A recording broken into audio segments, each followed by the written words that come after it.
Então, agora a gente volta para a parte relacionada à sucessão legítima. Isso aqui é interessante porque eu vou tratar da sucessão legítima naquilo que é mais polêmico ou contraditório, apesar de eu poder falar que essa polêmica, essa contradição, ela já vem sendo superada pela jurisprudência do STJ. Então a gente vai começar a entender inicialmente o que é a sucessão legítima.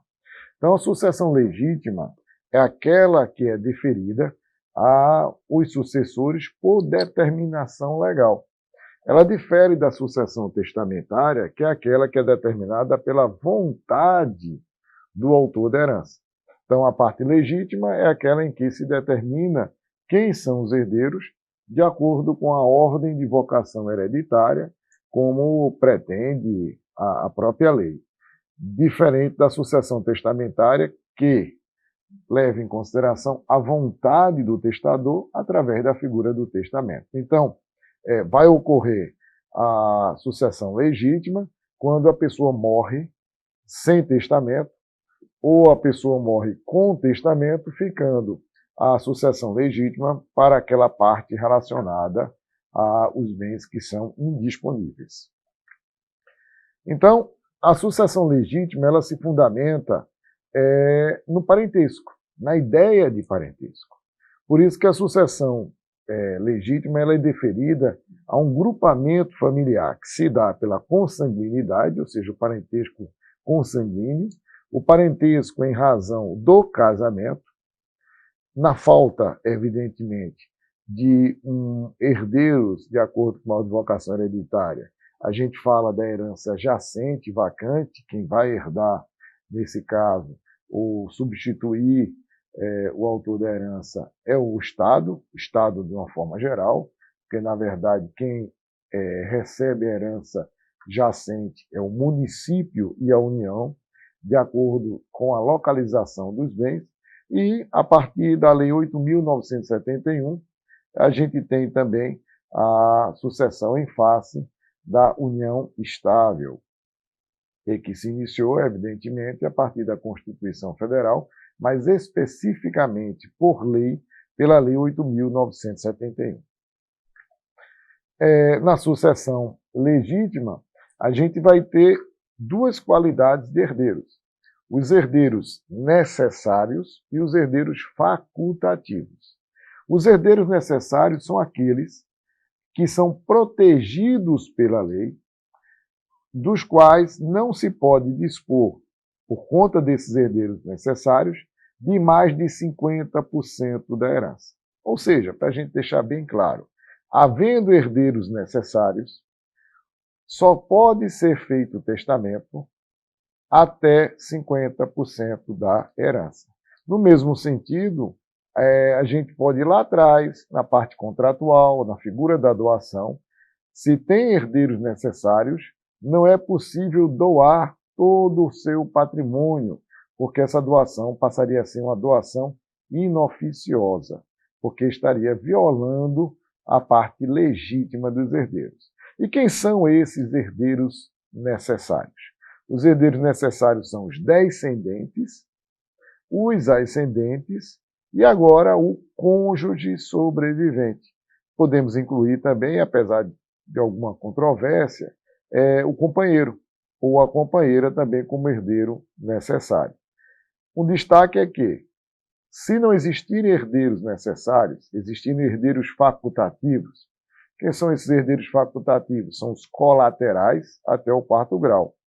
Se existirem herdeiros facultativos, o autor da herança poderá dispor da totalidade dos seus bens através de testamento. Então, a gente tem como os herdeiros necessários os descendentes, os ascendentes, e a partir da Constituição de 2002 entra a figura do cônjuge sobrevivente. Uma questão curiosa, até histórica, é que Clóvis Bevilacqua, no seu projeto inicial, aquele projeto que deu origem ao Código Civil 16, ele incluía o cônjuge como herdeiro necessário. Essa evolução do cônjuge ser herdeiro necessário, e a gente vai ver também essa discussão mais adiante, se dá também em face da mudança do regime de bens. Porque quando o Código 16 entrou em vigor, a união entre um homem e uma mulher através do casamento, o regime de bens adotado obrigatoriamente, oficialmente, era o regime de comunhão universal de bens, em que já havia uma proteção do cônjuge através da meiação. E então se falava que não era necessário que esse cônjuge herdasse ou fosse protegido como herdeiro necessário em razão de estar protegido através da meiação. Aí vem uma questão muito, muito interessante. A gente, antes de falar de ordem de vocação hereditária, a gente está falando da legítima. O que é a legítima? A legítima é aquela parte que está destinada aos herdeiros em face da morte. Nesse caso, a gente pode distribuir a parte legítima e a parte testamentária. Mas, evidentemente, é preciso que a gente faça o que a gente chama do cálculo da legítima. Como é que se calcula essa legítima? Então, o artigo 1847 do Código Civil diz: calcula-se a legítima sobre o valor dos bens existentes na abertura da sucessão, abatidas as dívidas e as despesas do funeral, adicionando-se, em seguida, o valor dos bens sujeitos à colação. Ora, quando a gente fala em cálculo de legítima, a gente está dizendo o seguinte: o que verdadeiramente os herdeiros vão receber? Porque, em primeiro lugar, tem que se pagar as dívidas, tem que se pagar o imposto. Então, quando é feito o inventário, após o pagamento das dívidas, após o pagamento do imposto, a gente vai ter o que a gente chama de parte legítima. E essa legítima, ela deve levar em consideração os bens existentes no patrimônio do decujus à data da sua morte, o valor dos bens doados que devam ser chamados à colação, as dívidas da herança, as despesas do funeral e o valor dos bens sujeitos à colação. Então, o que é que a gente tem? A gente tem os bens deixados pelo falecido, diminui desses bens as dívidas, diminui desses bens os impostos que devem ser pagos em razão da morte, diminui-se as despesas do funeral e acrescenta, se houver, os bens sujeitos à colação. Mas há uma pergunta, isso eu falei também em outro vídeo, há uma pergunta que se faz: e essas liberalidades, essas doações realizadas em vida pelo autor da herança, ou seja, essas doações que ele faz a um determinado herdeiro, como é que elas são calculadas? Aqui a gente tem uma questão muito, muito interessante. Por quê? Porque há uma controvérsia, uma contradição, uma antinomia entre o Código Civil e o Código de Processo Civil. Por quê? O Código Civil, ele diz que os bens doados pelo autor da herança, que devem ser trazidos à colação, devem ser calculados pelo valor que existia na data da doação. Enquanto que o Código de Processo Civil diz que deve ser esse mesmo valor existente na data da morte. Então a gente tem uma contradição. Ou seja, de acordo com o artigo 2004 do Código Civil, o valor da colação é o que lhe foi atribuído no ato de liberalidade, enquanto que o novo Código Civil, Código de Processo Civil, no seu artigo 639, diz que o cálculo deve ser feito pelo valor que tiverem ao tempo da abertura da sucessão. E qual regra a gente deve utilizar nesse caso? Como deve ser resolvida essa questão? Essa questão, alguns autores determinam que deve ser utilizada por aquela regrinha simples de introdução ao estudo de direito. Lei posterior revoga a lei anterior.